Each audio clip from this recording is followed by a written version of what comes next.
Hi, can you hear me? Yes. I'm Sharon Dolin, and I translated a book of prose poems by a contemporary Catalan poet named Gemma Gorga. And it's called The Book of Minutes, and it is a little book of hours. There are 60 of them, and there's a modesty to them.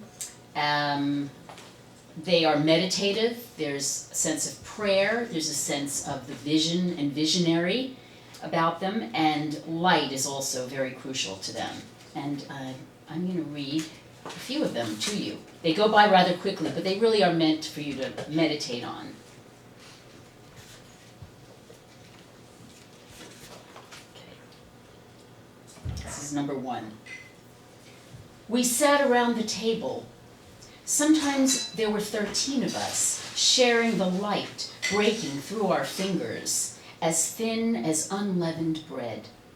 Sometimes we were only 2, possibly you and I, or just our hungry shadows. Sometimes a single person sat with fingers probing the wood, like someone seeking the warm bowl of foaming light. Until one day we found out about death. Almost by chance. As if it were a game, every evening there were fewer chairs arranged around that table. No matter how tired and old, we still ran to make sure of a seat, to seize from life the last morsel of light. This is number 4. Can you draw a cat without lifting pencil from paper? Ear, warm curve of back, soft belly, nose, ear once more. Can you map the constellations of the northern hemisphere without lifting your finger from the sky? Go from Andromeda to Cassiopeia, from Cassiopeia to the Big Dipper, and return to Andromeda again without breaking the thread. After all, that's life, a pastime, passing the time, which requires the utmost skill to do it all with a single stroke. Though your hand grows numb with cold and desolation, remember not to lift the pencil.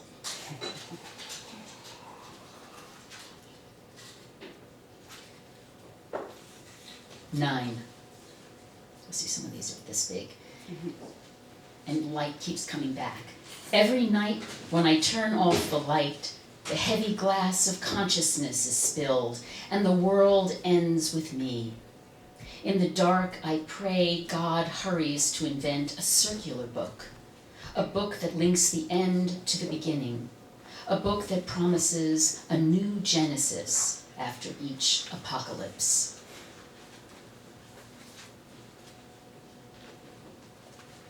And this is the sense of vision. Number 10. Protected behind glasses for tired eyes, we look out reflexively at the rain on the sea, at white drops that fall and disappear with a slight fizz of hydrogen peroxide. Blindness can be caused by an excess of light or an excess of darkness. Also by an excess of will, not wanting to see, for example. Is that why each time we need more diopters to appreciate love's absolute profile when it is interposed between desire and the gaze? So most of the poems are not, there's not a personal in the way that we have confessional, post-confessional poems. This one has a little sense of being a love poem. Well, quite a bit of sense of it. 12. When the alarm goes off, the first ones to open their eyes are words. Immense eyes God uses to spy on us. Afterwards, the inner doors open, narrow hallways where morning light advances like a freshwater rivulet. The rest of the order is slightly variable.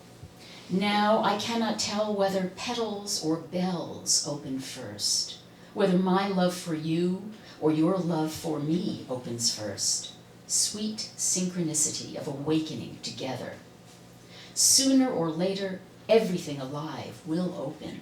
like a premonition. Oranges on the marble countertop, color on matter, the butterfly unfurling in profile, rose flush on the neck, body opening over body. Why talk about the future? Love is not a straight line drawn in pencil on the calendar, neither going nor arriving nor advancing. Just to open ourselves in delicate circles, you stone, I water.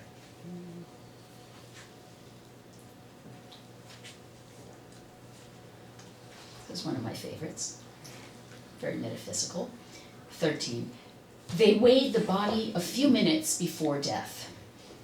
They weighed the same body a few minutes after death. They used simple arithmetic, subtraction, to determine the weight of the soul. I ponder it now while holding this new book in my hands. The words still slick like the feathers of a newly hatched bird. I wonder if, once read, it too will weigh less, like a body when it loses its soul. There's a lot of talk about words and books and language. Okay. So this one is, she's in love with the dictionary, as am I. 17, this is a quote at the beginning. Small hollow metal sphere with a little ball inside that causes it to resonate at the slightest movement. Like any other book, the dictionary is also written in the first person singular. Each page about me, every word written thinking of me, a definition for the indefinite, order for the disorder. I understood it while reading the entry for Jingle Bell. The entire universe resonating inside me like a little ball, as if I too were a metal sphere, bright and hollow. Let's see. Another one that I like them all. 25.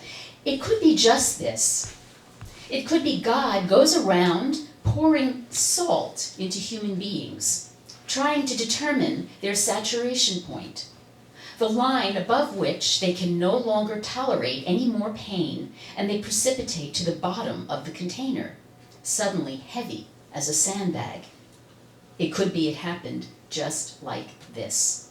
Throughout human history, a miscalculation of salt and sand. I think I had two more. Okay. That's okay. Yep, we've got time I do? for two more. Okay, here we go. Okay, so this is another one about language and letters in particular. 35. It requires the utmost attention, like pulling the leg off a spider. You get up at midnight, grab the letter M between your hands and subtract the last stroke until you turn it into an N. The next day, there will be no more miracles left to plead for, nor mulberries, nor molasses, nor morals, nor motives. The mountains will fall and the mundane world will end. At first, it might feel like an unusual situation, but over time, we will get used to these absences, or to others, or to all of them. The same way a ring, after 50 years as a wedding band, gets used to living without its finger. And I'm going to close with the poem that references the image that's on the cover. It's from this fresco. Very odd image with angel with eyes all over its wings, and anyway, she talks about it. So this is 36, which in Gematria is the word for life doubled. It's a lucky number. Do you remember the seraphim in that Romanesque fresco we were looking at in the room of the master of Pedret? They looked straight at us, hands outstretched, as if they refused to die under the effects of depigmentation that was erasing them from the kingdom of light. They are symbols of love. Hosanna, Hosanna, Hosanna, pealing and leaping with the passage of time. You have emptied my life of angels and left me with the painful clairvoyance of memory, all their eyes scattered on my wings, and they do not want to sleep, and they think of you and know you and don't know you. Thank you.